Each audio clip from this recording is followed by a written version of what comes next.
Selamat pagi, saya ucapkan kepada teman-teman semua.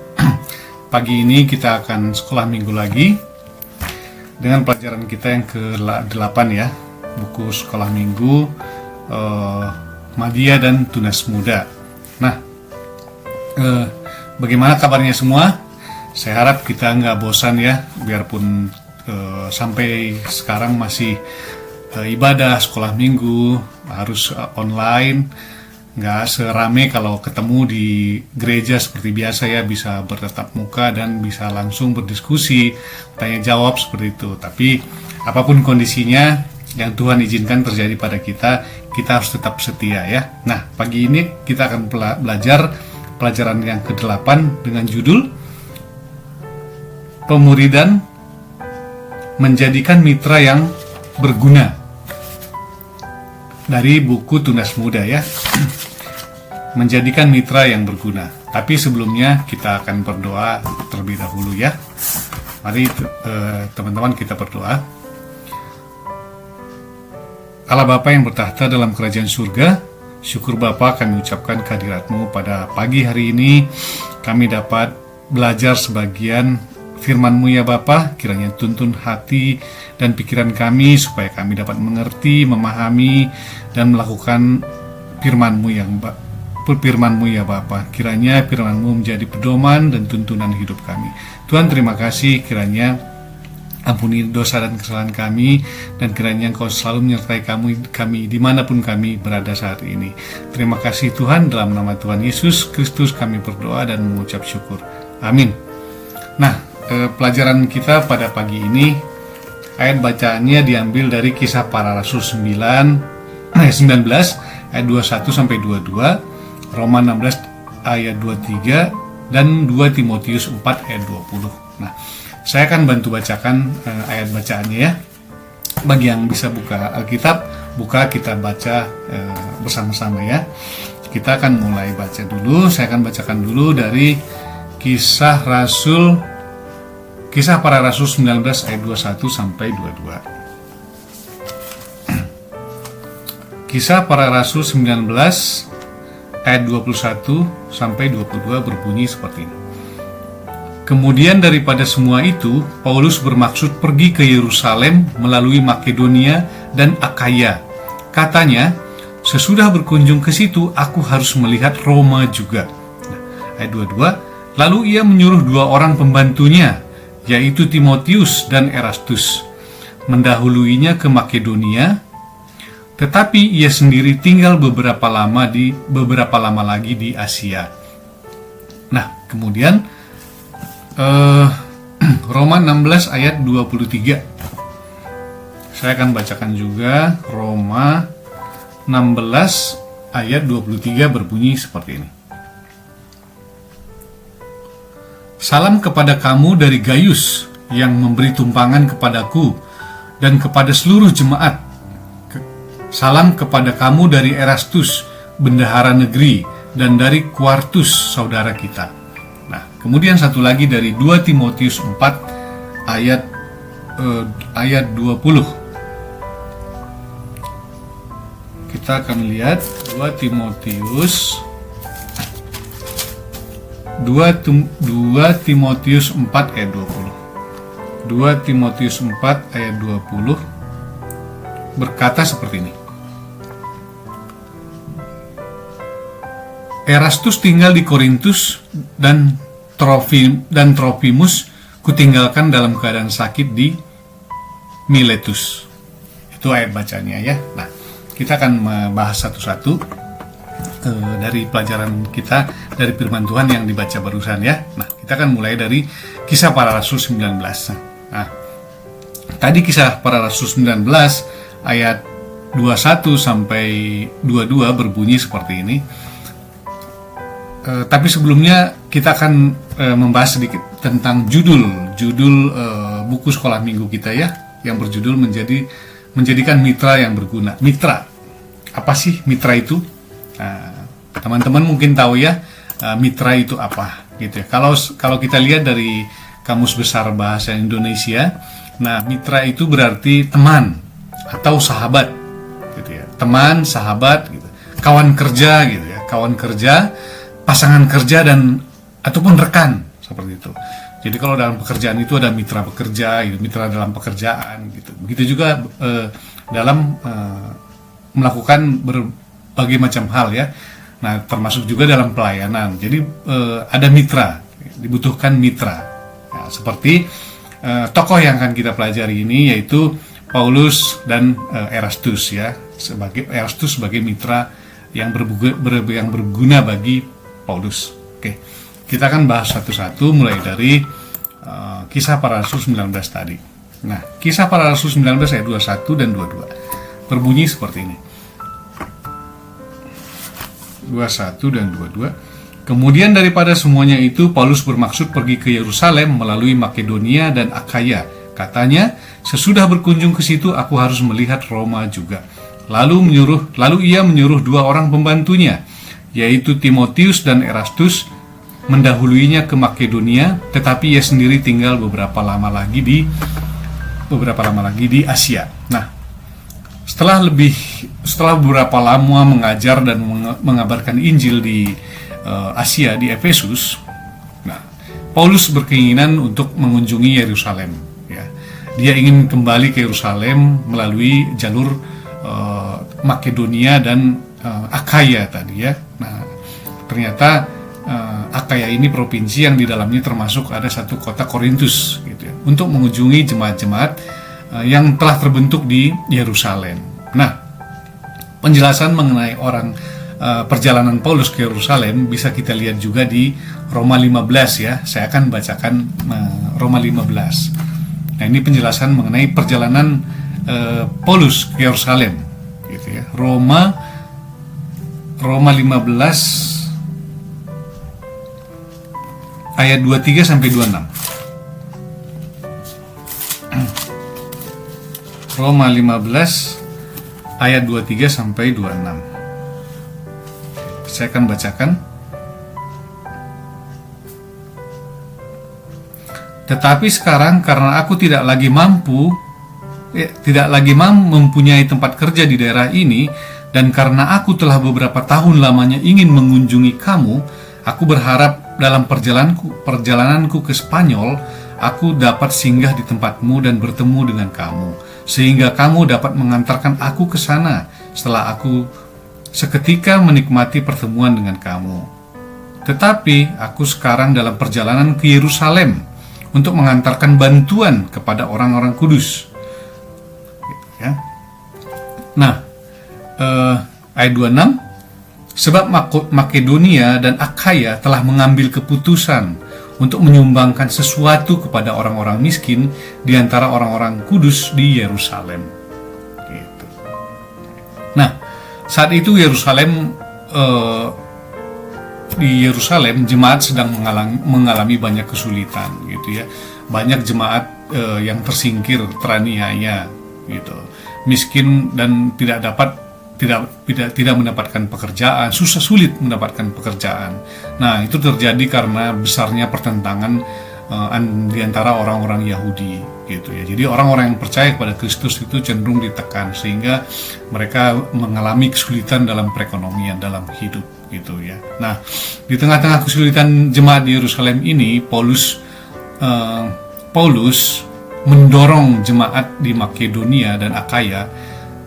Seperti saya bilang tadi sebelumnya ya, di dalam provinsi Akhaya ini terdapat kota dan jemaat Korintus, gitu ya. Nah, jadi Paulus mendorong jemaat di Makedonia dan Korintus untuk memberikan bantuan kepada jemaat-jemaat yang ada di Yerusalem karena kondisi jemaat di Yerusalem tadi.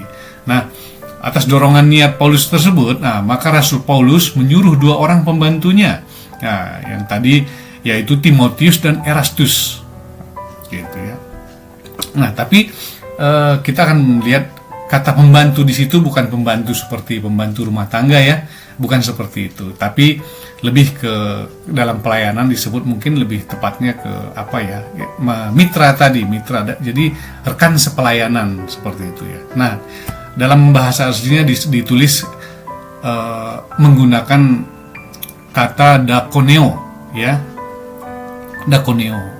Nah, yang berarti adalah pelayan, orang yang melayani, gitu ya, orang yang memperhatikan, itu jabatan pelayan, gitu ya. Biarpun sebenarnya siapa ini Timotius atau Erastus, mereka tidak tertulis sebagai diakon, tapi memang ya tidak tertulis sebagai diakon gitu ya. Tetapi dapat juga berarti sebagai seorang pelayan yang memiliki pengaruh gitu ya, yang dikenal, yang diakui gitu ya. Seperti halnya kalau kita lihat di gereja kita gitu ya, banyak jemaat biasa yang bukan pendeta, bukan diakon juga, bukan gitu, tapi bisa melayani, turut melayani gitu ya, bisa misalnya melayani dengan sungguh-sungguh seperti itu, apakah di gereja, melayani jemaat di luar, kunjungan, mengunjungi gitu ya, khotbah di gereja, pelayanan yang lain seperti ngambil persembahan lah, macam-macam ya pelayanan di gereja yang bisa ditolong oleh jemaat biasa. Begitu juga dalam penginjilan keluar gitu ya, nggak cuma pendeta atau diakon atau pejabat gereja, tapi semua orang percaya. Seperti halnya Paulus menugaskan dua orang ini ya, Erastus dan Timotius gitu ya. Nah, kemudian kita akan melihat di Roma yang berikutnya tadi, Roma 16 ayat 23. Saya akan bacakan ulang Roma 16 ayat 23 tadi. Roma 16 ayat 23 berkata seperti ini. Salam kepada kamu dari Gaius yang memberi tumpangan kepadaku, dan kepada seluruh jemaat. Salam kepada kamu dari Erastus, bendahara negeri, dan dari Quartus, saudara kita. Nah, kemudian dalam tugasnya ke Makedonia dan Akaya atau Korintus tadi ya, untuk mengumpulkan sumbangan kepada jemaat di Yerusalem, karena tadi disebutkan jemaat di Makedonia dan Korintus ini sudah mengambil komitmen supaya mengumpulkan sumbangan untuk menolong jemaat yang di Yerusalem. Nah, jadi dalam tugasnya ke Makedonia dan Korintus untuk mengumpulkan sumbangan kepada jemaat di Yerusalem, nah Erastus kemudian tinggal di Korintus. Dan karena Erastus ini adalah orang yang supel, pintar dalam bergaul gitu ya. Nah, pintar dalam menjalin relasi. Nah, dan tentunya juga karena pertolongan Tuhan. Nah, ternyata kemudian ditulis bahwa Erastus ini dipercaya dan diangkat menjadi bendahara negeri di Korintus. Nah, ini sungguh kepercayaan yang luar biasa yang didapatkan seorang Erastus sebagai pendatang ya. Tentu nggak mudah mendapatkan kepercayaan dari pemimpin negeri seperti itu ya, menjadi seorang pejabat. Nah, tentu Erastus sangat senang ya bisa berperan penting dalam di kota Korintus sebagai orang yang dipercaya. Kalau bendahara negeri itu mungkin kepala keuangannya atau orang yang mengatur segala sesuatu seperti itu. Banyak yang kuasa yang bisa dilakukan oleh Erastus di sana dalam jabatannya sebagai bendahara negeri. Nah, jadi atas terpilihnya si Erastus ini sebagai bendahara negeri, nah ternyata dia sangat begitu mengucap syukur gitu ya. Sebagai ucapan syukurnya maka dia membangun sebuah jalan dengan uangnya sendiri, gitu, biayanya sendiri. Nah, ternyata di sana terdapat sebuah tulisan Latin yang ditemukan kemudian di Korintus, tertulis Erastus membuat jalan ini dengan biayanya sendiri. Gitu. Itu karena ucapan syukur. Tentu kalau sebagai bendahara negeri dia dapat mendapat kepercayaan yang luar biasa dan juga pasti mendapatkan penghasilan yang bagus juga, yang banyak juga ya. Nah, karena sebagai tugas-tugasnya. Nah, kalau kita lihat di sini, Paulus ternyata sudah mampu membentuk sosok Erastus sebagai mitra kerja yang berguna dalam pelayanan ya. Nah, dan yang penting juga adalah bukan cuma Paulus, tapi Erastus. Erastus ini menggunakan setiap kepercayaan yang diberikan kepadanya dengan penuh tanggung jawab. Jadi nggak dengan asal-asalan. Jadi semua tugas tanggung yang diberikan kepada dia lakukan dengan sungguh-sungguh. Ya. Sebagai seorang pelayan yang dipercaya melakukan tugas, gitu, saya pikir pastilah sulit gitu ya.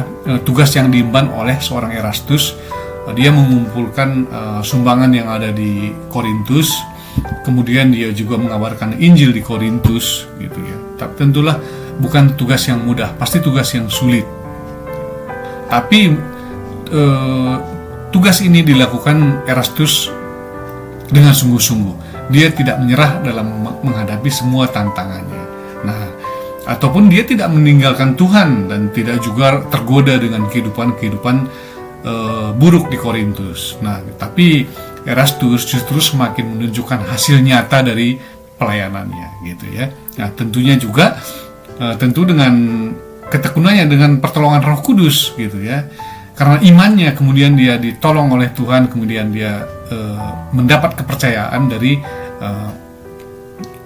pemimpin di Korintus gitu ya, sehingga dia menjadi seorang pejabat, menjadi bendahara di Korintus. Nah, jadi penyertaan Roh Kudus atas Erastus memampukan dia melakukan tugas dengan baik. Jadi ini sangat penting ya.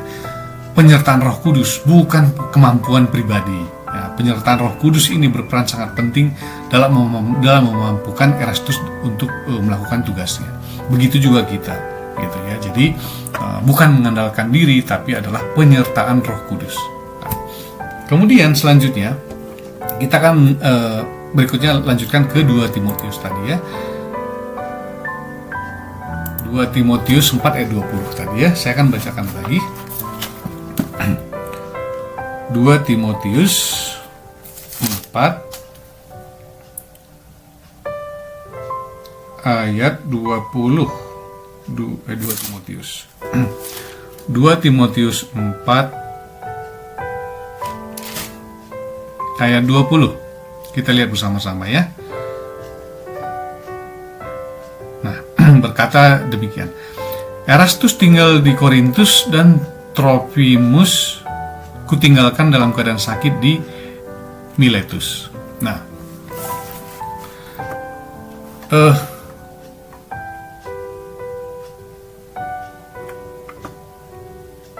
tadi berkata Erastus tinggal di Korintus dan Trofimus kutinggalkan dalam keadaan sakit di Miletus. Nah, setelah penugasan oleh Paulus kepada Erastus dan Timotius ke Makedonia dan Korintus, seperti yang sudah kita bahas tadi, kemudian Timotius menyertai Paulus menuju ke Yerusalem, gitu ya. Jadi mereka ini berpisah, sementara Erastus tetap tinggal di Korintus, sedangkan Timotius kemudian menyertai Paulus untuk pergi dalam perjalanannya menuju ke Yerusalem, gitu ya. Nah, kita bisa lihat sedikit mengenai kisah ini dalam Kisah Para Rasul ya.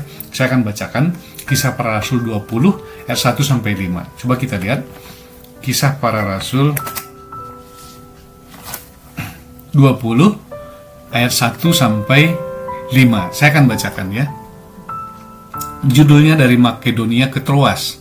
Setelah reda keributan itu, Paulus memanggil murid-murid dan menguatkan hati mereka. Dan sesudah minta diri, ia berangkat ke Makedonia. Ia menjelajah daerah itu dan dengan banyak nasihat menguatkan hati saudara-saudara di situ. Lalu tibailah ia di tanah Yunani. Sesudah 3 bulan lamanya tinggal di situ, ia hendak berlayar ke Syria. Tetapi pada waktu itu, orang-orang Yahudi bermaksud membunuh dia. Karena itu ia memutuskan untuk kembali melalui Makedonia. Ia disertai oleh Sopater anak Pirus dari Berea, dan Aristarkus dari Sekundus. Nah, keduanya dari Tesalonika, dan Gaius dari Derbe, dan Timotius, dan 2 orang dari Asia, yaitu Tikhikus dan Trofimus. Nah, mereka itu berangkat lebih dahulu dan menantikan kami di Troas. Katanya ya. Jadi mereka kemudian ketemu di Troas dan untuk melanjutkan perjalanannya menuju ke Yerusalem. Nah, sementara Erastus tetap tinggal di Korintus. Nah, bagi Erastus, yang tetap tinggal di Korintus pasti bukan tugas yang mudah dan bukanlah hidup yang mudah. Biarpun dia mendapatkan kepercayaan yang bagus sebagai bendahara negeri, tapi hidup di sana tidaklah mudah sebagai orang yang percaya, gitu ya. Mempertahankan imannya tidaklah mudah, gitu ya. Dan melakukan pelayanan dan PI, pengabaran Injil di tempat itu sangatlah tidak mudah. Nah, karena ternyata di kota Korintus ini terdapat berbagai macam banyak dosa, ya, kehidupan orang-orang Korintus. Nah, Korintus ini ternyata adalah sebuah kota yang strategis, gitu ya. Jadi kota yang sangat strategis dalam perdagangan, sehingga banyak pertemuan perdagangan di situ, banyak peredaran uang juga di situ, cukup makmur orang-orang di Korintus pada masa itu. Nah, tapi kemudian banyak juga kebudayaan yang bercampur di situ. Nah, jemaat di sana ternyata banyak melakukan dosa-dosa, menyembah patung-patung, dewa-dewa, gitu ya. Kemudian ada disebutkan pelacuran, gitu. Jadi banyak segala macam dosa di sana, ya. Nah, jadi ada perzinahan lah, penyembahan patung, gitu ya, dewa-dewa. Nah, jadi sangatlah sulit mempertahankan iman dalam kondisi lingkungan yang seperti itu, gitu ya. Jadi makanya juga Paulus pernah juga mengecam jemaat di situ. Jadi begitu ternyata ada jemaat-jemaat yang di situ yang kemudian sudah mengaku percaya, tapi kemudian terbawa ikut dengan kehidupan buruk di Korintus, gitu. Sehingga mereka dalam pelayanan pun menunjukkan supaya mereka dihormati, menyombongkan diri dan segala macam seperti itu, ya. Nah, tetapi ternyata Erastus tangguh dalam pelayanannya dan imannya. Dia sungguh luar biasa. Nah, makanya disebut tadi Paulus berhasil membentuk Erastus menjadi mitra yang luar biasa dalam pelayanannya. Erastus bukan diakon dan bukan pendeta, dia orang biasa, tapi dia orang percaya yang memegang teguh imannya kepada Tuhan dan mengandalkan Roh Kudus dalam hidupnya, sehingga dia melakukan tugasnya dengan berhasil, gitu ya. Nah, sekarang kalau kita sudah lihat contoh kehidupan seorang Erastus, gitu ya, sebagai mitra Paulus dalam pelayanan. Nah, bagaimana dengan kita, anak-anak, ya, kalian yang masih bisa dibilang beranjak remaja, gitu ya. Tapi kita juga sudah belajar firman Tuhan, ya. Ya, mungkin ada yang sudah dibaptis, ada yang belum juga, tapi kita sama-sama belajar firman Tuhan. Nah, jadi bukan cuman seperti saya bilang tadi, bukan cuman pendeta atau diakon atau orang-orang tertentu saja yang dapat menjadi mitra dalam melakukan pelayanan, melakukan PI, pengabaran Injil, ya, gitu. Tapi semua orang bisa, semua orang yang percaya, gitu. Kita sebagai orang yang belajar firman Tuhan juga dapat menjadi dapat menjadi mitra, gitu ya, di tempat kita melayani firman Tuhan, di rumah, di mana saja, gitu ya. Nah, kita dapat meneladani tokoh-tokoh di dalam firman Tuhan, di dalam Alkitab, gitu ya. Seperti misalnya Paulus, Erastus. Tentu panutan utama kita adalah Kristus, ya. Itu panutan hidup kita dalam melakukan hidup dan pelayanan, dan mengajar dan melakukan PI, pengabaran Injil, ya. Nah, Erastus yang tangguh dan dalam melakukan tugas pelayanan tadi, nah, menjadi mitra yang dapat diandalkan dalam pelayanan dalam PI tadi, ya. Jadi kita juga bisa muncul menjadi pelayan yang tangguh, gitu ya. Nah, tapi nggak harus langsung mengabarkan Injil, gitu, atau PI ke si A atau si B, gitu. Nggak mesti langsung seperti itu, tapi kita dapat melakukan hal-hal kecil yang dapat kita lakukan, hal-hal biasa yang tapi ternyata dampaknya luar biasa, gitu ya. Nah, apa yang bisa kita lakukan supaya kita menjadi mitra yang baik dalam pelayanan gitu. Misalnya di gereja, apa yang bisa kita lakukan gitu kan? Sekolah minggu gitu kan, beribadah, kemudian memimpin doa misalnya, apalagi hidup menurut firman Tuhan. Nah, ini yang penting ya, hidup menurut firman Tuhan, hidup seperti teladan Yesus gitu, mengasihi gitu ya, mengasihi ya. Karena Allah adalah kasih. Nah, dengan menjadi pelaku firman, maka kita menjadi terang. Kita dilihat orang, tentu orang akan tertarik dengan kehidupan kita, sehingga kita dapat menularkan gaya hidup kita gitu kepada orang, sehingga orang tertarik percaya kepada Kristus gitu ya. Nah, melakukan hal-hal yang bisa kita lakukan dimanapun, di rumah. Apa yang bisa kita lakukan di rumah gitu ya? Ya, ke orang tua tidak berbantah gitu ya, tidak menentang orang tua gitu, melakukan apa yang mereka suruh gitu ya.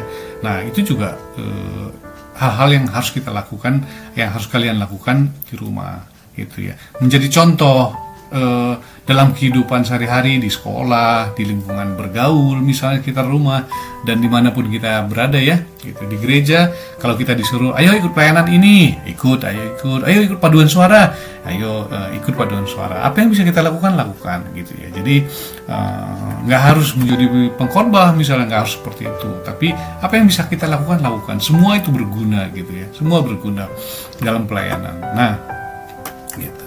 Nah, seperti itu pembahasan pelajaran kita hari pagi ini ya.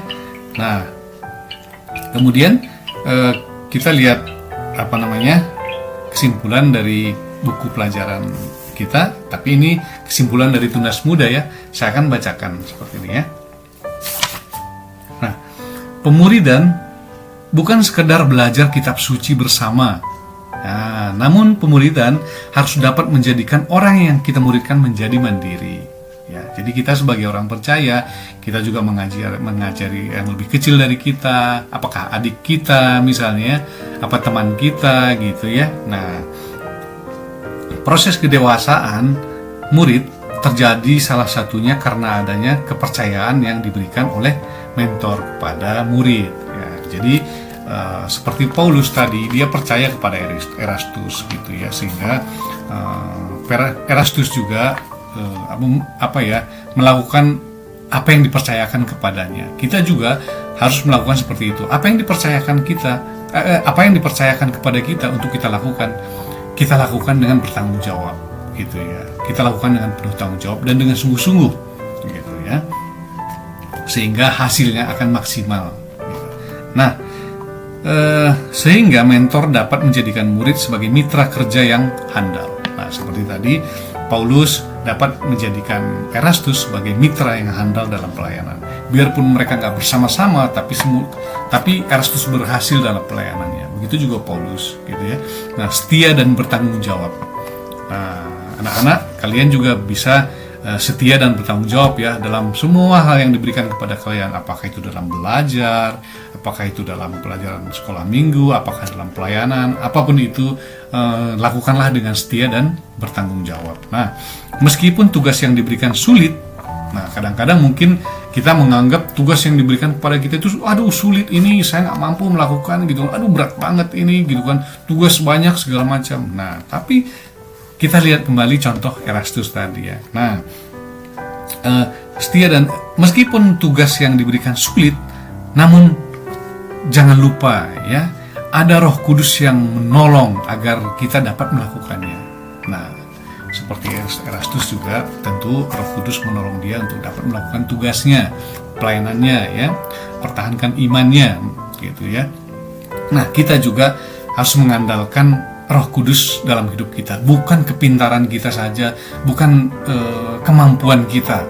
Nah, jadi kita harus merendahkan diri di hadapan Tuhan dan mengandalkan Tuhan dalam kehidupan kita sehari-hari, supaya kita dapat merasakan kuasa Tuhan dalam kita, sehingga kita juga dapat menjadi pelayan-pelayan yang handal dan mitra pelayan yang handal dalam gereja, gitu ya. Nah,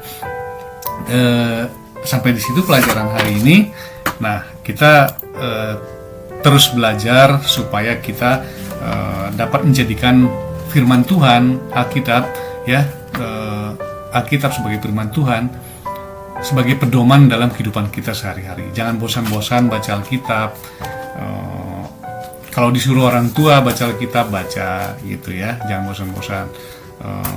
Jangan, kalau kita lagi main game ya jangan kasihkan main game terus. Tapi kalau ingat, sediakan waktu untuk baca firman Tuhan, untuk belajar firman Tuhan ya. Begitu juga sekolah minggu dan ibadah. Oke, sampai di sini pelajaran kita hari ini.